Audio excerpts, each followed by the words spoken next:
qui sont déjà à table. Donc maintenant, je pense qu'on va passer, vous avez commencé à avoir faim, je suppose. Donc vous avez un menu devant vous.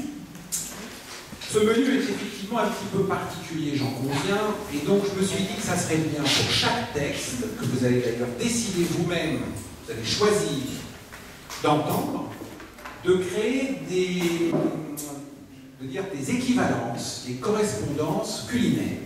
Alors pour les deux premiers textes, parce que évidemment pour ce repas pantagruélique, ça serait bien de commencer par un petit apéritif, une petite rincette. Donc on vous offre le choix d'un apéritif pour chaque personne, et donc de choisir un texte. Alors ces deux textes, pour le premier, la captieuse argumentation d'un chef de gare, pour moi, si c'était un cocktail, je dirais que c'est un bredouillis. Alors je ne sais pas si vous savez ce que c'est qu'un bredouillis. Non, personne, non. Alors un bredouillis, c'est effectivement un grog mixé à une suce glacée. C'est très curieux, je ne vous conseille pas de le boire, enfin en tout cas petite dose en tout cas. Et sinon, vous avez un deuxième texte, un nouvel éclairage, et le cocktail qui pourrait s'apparenter, enfin donner un petit peu une teneur, une couleur à ce texte. C'est un cocktail qui s'appelle un thon chinois, et qui effectivement comprend du rhum, du ginseng et de l'os pilé de panthère rouge. Alors voilà, vous avez le choix entre deux textes, et donc deux cocktails, et nous allons devant le maître huissier, je ne sais pas où est l'huissier, ah, Madame Ducourt, donc vous allez attester des votes du public, parce qu'actuellement on vote quand même assez souvent, donc on est assez entraîné. Donc je vais vous demander de lever la main, soit pour le premier texte, argumentation d'un chef de gare, donc pour ce texte-là, qui aurait envie de l'entendre, voire de l'écouter. Maître huissier, vous voyez, Prenez des risques, prenez des risques, oui. Prenez des risques. Ah oui, prenez des risques. Ah oui, non. N'ayez pas peur de prendre des risques. Oui, surtout que là, ça mijote, je crois que c'est presque prêt.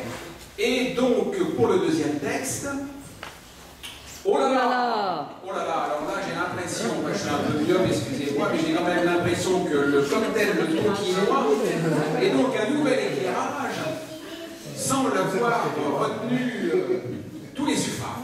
Très bien. Alors nous allons nous mettre en cuisine, marmitonne. Je pense que nous allons préparer l'apéro.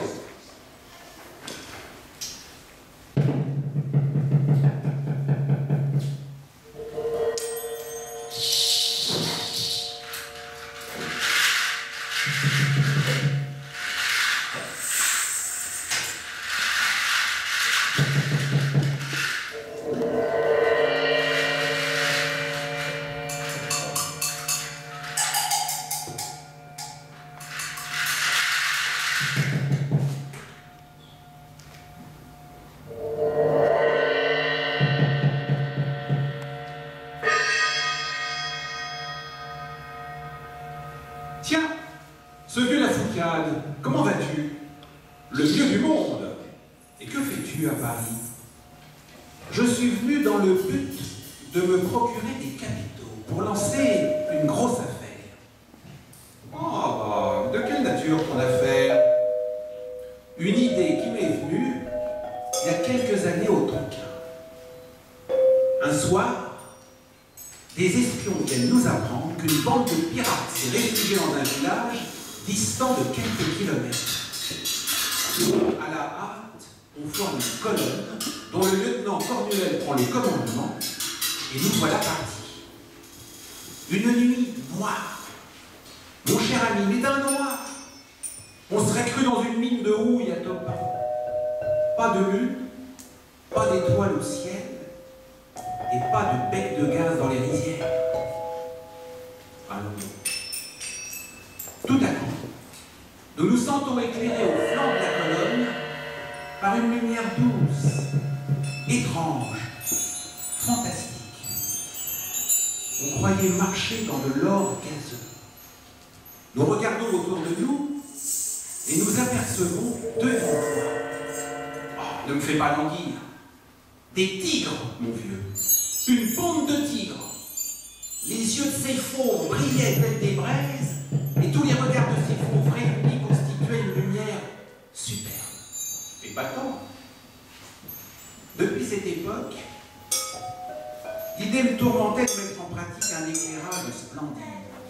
J'ai beaucoup travaillé la question, et je vais lancer la société d'éclairage par les yeux de tigre. D'abord, ce sera plus pittoresque que le gaz ou l'électricité. Sur d'élégantes colonnes de fonte, on installera des cages contenant des tigres adultes. Des cages solides, bien entendu, car une fuite de tigre offrirait des inconvénients beaucoup plus dangereux qu'une fuite de gaz.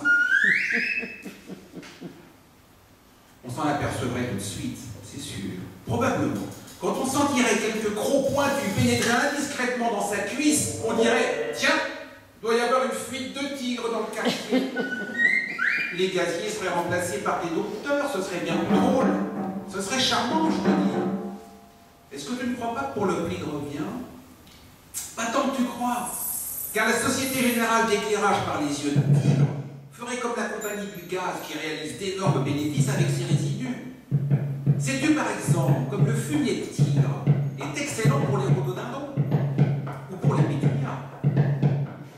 Bonne idée, ça. Le temps me manque pour te développer mon affaire. Je t'enverrai le prospectus. Au revoir, mon vieux. Un séjour, la ficale.